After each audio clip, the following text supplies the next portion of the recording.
एक बार अर्जुन ने श्री कृष्ण से एक सवाल पूछा कि माधव, लोग कई तरह के होते हैं। कई लोग बहुत बड़े बड़े पाप करते हैं, फिर भी उन्हें पाप क्यों नहीं लगता। तो श्री कृष्ण ने अर्जुन से कहा कि मैं तुम्हें एक कहानी सुनाता हूँ, जिसे अच्छी तरह से सुनो।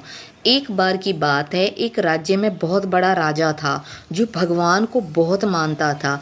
एक दिन उसने बड़े ही प्यार से, निम्रता से लंगर लगाया और पंगत के सबके पीछे बैठकर उसने भोजन ब्राह्मणों को देने के लिए तैयारी की। ब्राह्मण सभी बैठे हुए थे। जब उसने एक ब्राह्मण को जैसे उसने भोजन डाला तो वहाँ ऊपर से एक चील मरे हुए सांप को मुंह में दबा के उड़ रही थी। तो उस सांप के मुंह से जहर के कुछ बूंद उस ब्राह्मण के खाने में गिर जाता है। तो ये देखकर यमराज ऊपर बैठे सोच रहे हैं कि मैं इस पाप का किसको पापी, किसको भागीदार बनाऊं। वो राजा को, जिसको लंगर तो दे रहा है, वो सेवा तो कर रहा है, पर उसको पता भी नहीं, या उस चील को जो अपने भूखे बच्चों के लिए खाना लेके जा रही थी, या फिर उस सांप को जिसके अंदर अभी जीवन ही नहीं बचा, जिंदगी ही नहीं बची। इसमें, इस कन्फ्यूज़न में यमराज बैठे थे। कुछ समय बीतता गया। एक दिन उसी राज्य में 3 ब्राह्मण जा रहे थे, तो वहाँ उन्हें रास्ते में एक औरत मिली।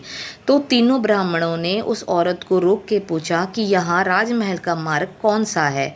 तो औरत ने तो बता दिया, पर उसने पीछे से उनको आवाज़ लगाकर बड़े हंस के मजाक से बोली कि तुम महाराज के पास, राजा के पास जा तो रहे हो, पर याद रखना वो ब्राह्मणों को जहर दे के मार देता है।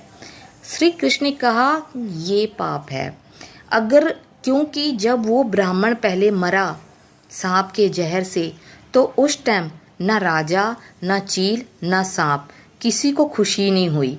पर इस औरत ने उस दुख को एक खुशी, एक व्यंग, एक मजाक के रूप में लिया।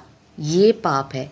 अगर हम किसी के दुख बेशक नहीं देते हैं, पर अगर किसी का दुख देखकर हम उसे मज़े लेते हैं, हम उसे ये सोचते हैं कि ये इसी के साथ होना चाहिए या हो रहा है, तो वो पाप है।